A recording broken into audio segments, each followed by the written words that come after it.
A oração da fé salvará o enfermo. Bem-vindos ao canal Amor pela Palavra. E na aula de hoje a gente vai estudar a carta que Tiago escreveu no capítulo 5. Se você ficar até o final dessa aula, eu te prometo que você vai entender o que Tiago quis dizer com essa frase. A oração da fé salvará o enfermo. Vamos nessa!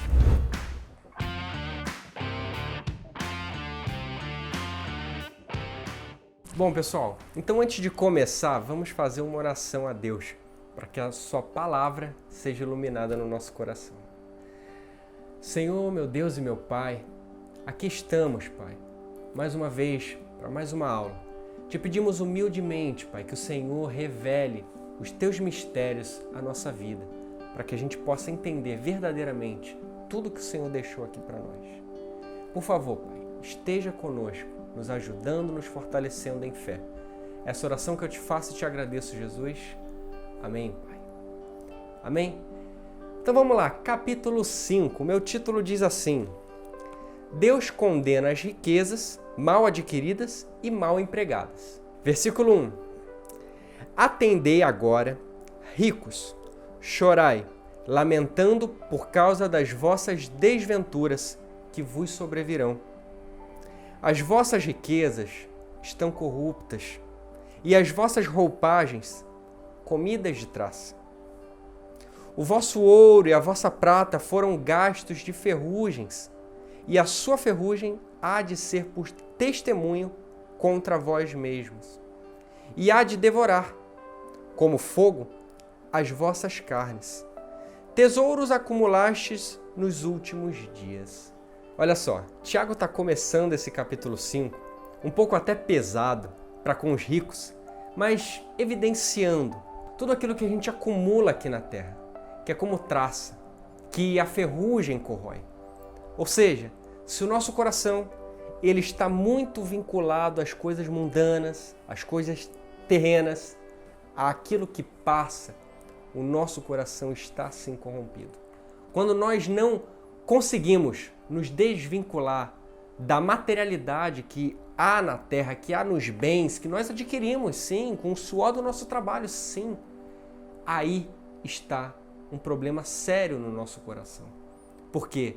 Tudo isso será como um testemunho contra a nossa vida, evidenciando a nossa avareza, evidenciando a corrupção que há no nosso coração.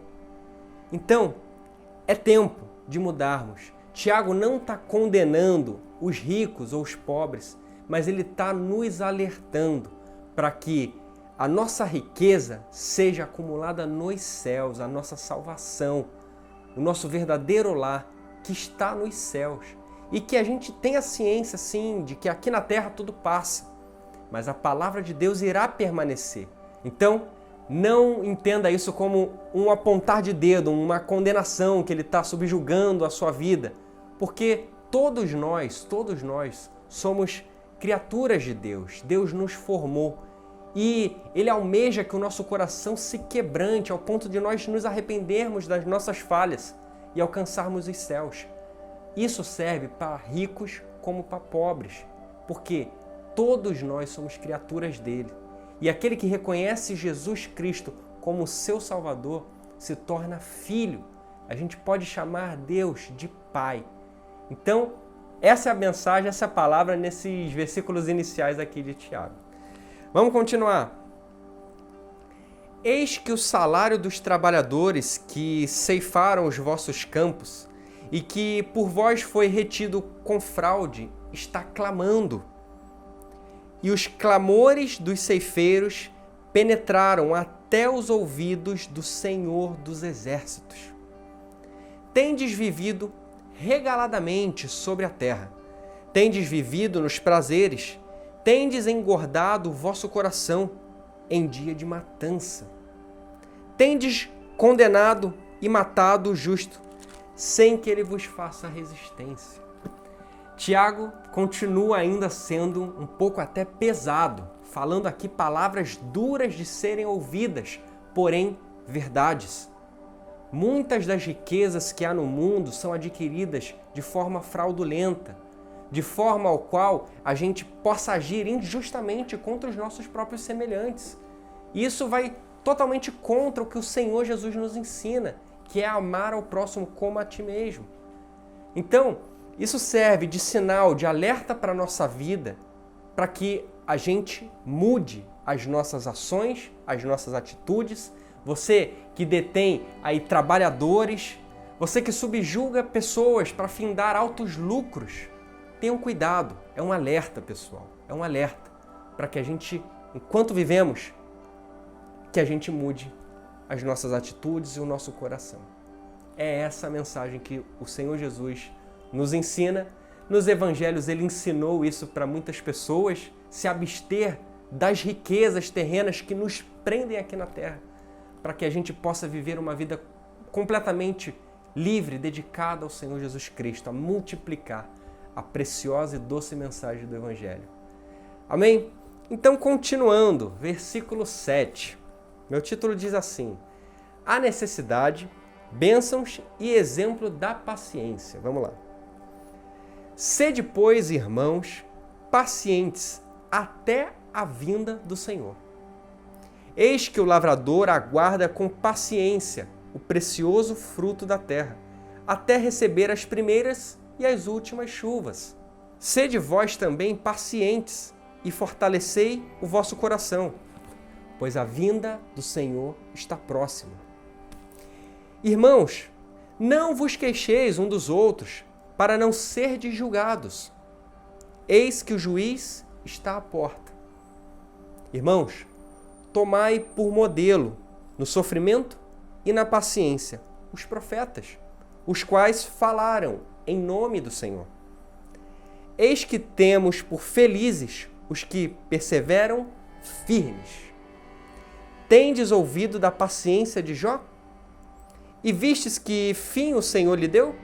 Porque o Senhor é cheio de terna misericórdia e compassivo. Graças a Deus, nós temos um Pai compassivo e repleto de misericórdia. E aqui Tiago, mais uma vez, fala do fim dos tempos. Aqui, no versículo 8.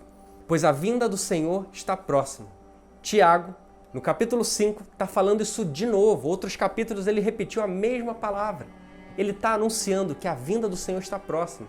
Só que se a gente parar para ver, já se passaram quase 2000 anos que essa palavra foi escrita, foi falada. E o Senhor Jesus ainda não voltou. Mas a gente sabe que a vinda do Senhor está próxima. Não sabemos quando será o fim, mas sabemos que a cada dia se aproxima mais. Então, a chance é hoje. A chance da virada da nossa vida é hoje, para que a gente possa caminhar, como ele disse aqui, firmes na palavra, para que a gente se encontre no dia mau, firmes em Deus, para que a gente se encontre até no final dos nossos dias, firmes na preciosa palavra que está em Jesus Cristo. Então, no decorrer desses 5 versículos que a gente leu aqui, Tiago tenta explanar isso para a nossa vida. Sede pacientes. Você não vê o lavrador lá que cultiva suas plantações e espera e aguarda o tempo das chuvas para que depois ele possa colher? Então, filhos, sejam pacientes, porque o Senhor é compassivo, misericordioso para com a sua vida. Ele sabe, Ele conhece as nossas necessidades diárias. Ele é o nosso Pai de amor. Ele nos ama muito e conhece a nossa vida. Amém? Continuando, versículo 12. Meu título: o juramento proibido e o proceder cristão em várias experiências da vida. Vamos ver o que Tiago está escrevendo aqui.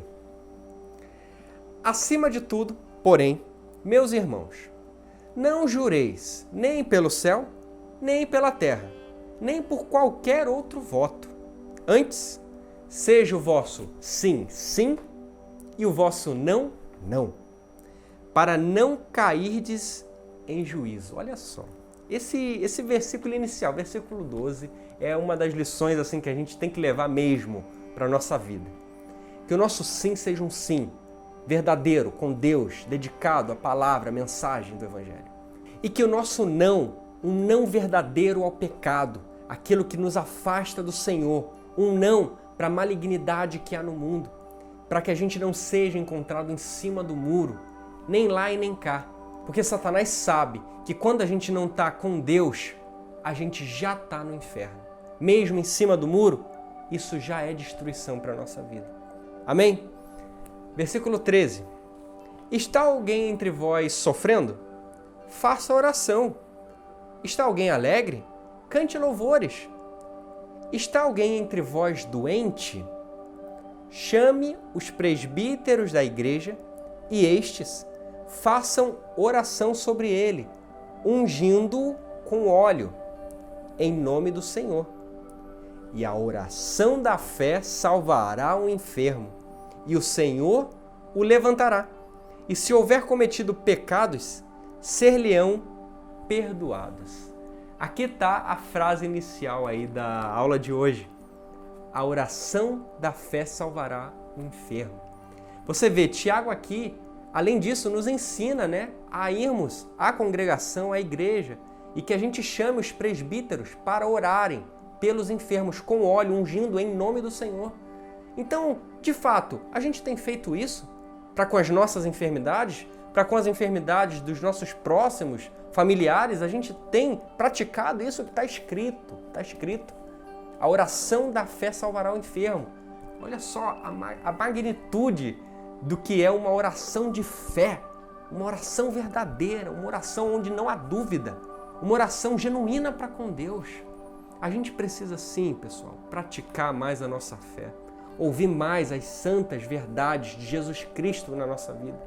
A gente precisa mesmo nos rendermos a Deus para que a nossa fé seja genuína, seja lapidada pelo Espírito Santo e que a nossa oração, essa oração da fé, possa curar os enfermos. Amém? Eu creio nisso. Você crê também? Vamos lá. Versículo 16.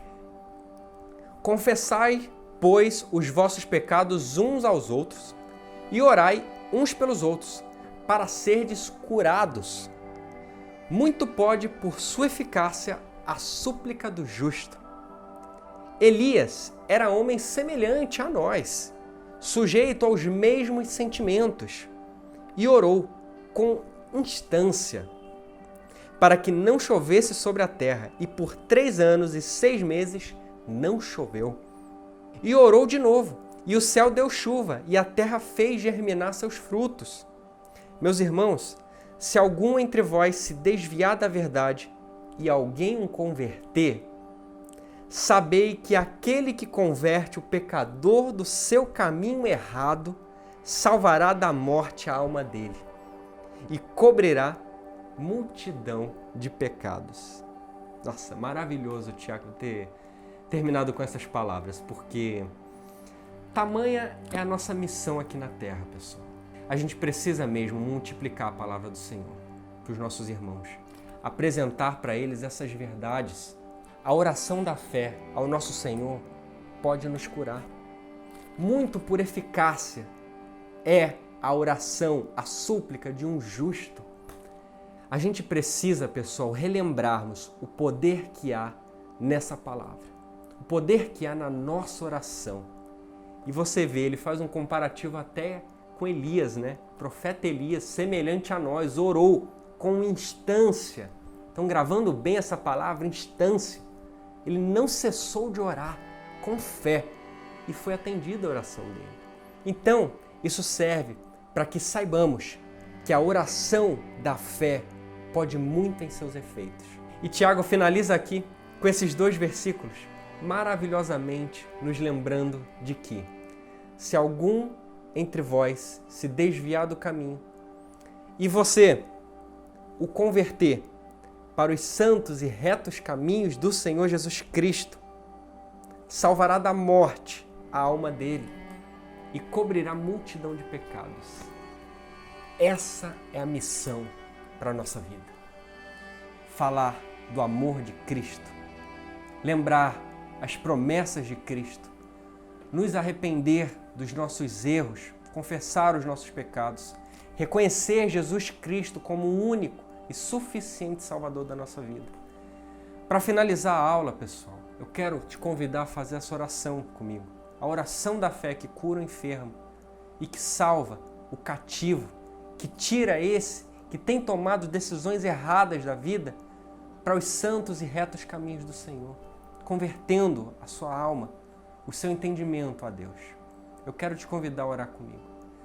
Senhor meu Deus, aqui estamos, Pai, aqui estamos, Senhor. A gente te pede, Espírito Santo de Deus, por favor, nos ajude nessa caminhada. Ajude, Pai, esses teus filhos que oram a Ti e que te enxergam como o único Senhor, Salvador, o único que pode sim curar o enfermo, Pai. Meu Deus, a gente deposita toda a nossa fé diante de Ti, Pai, para que essas almas elas sejam curadas, para que essas almas sejam convertidas à Tua doce palavra, Pai, e que a gente possa caminhar firme contigo. Por favor, Deus, nos ajude, a gente só pede ajuda, Pai. Essa oração que eu te faço, Pai, humildemente te agradeço, meu Pai, em nome de Jesus Cristo. Amém. Amém, pessoal. Então acabamos aí a carta de Tiago no capítulo 5. Eu espero você nas próximas aulas. Fique comigo e assista os outros vídeos. Até a próxima!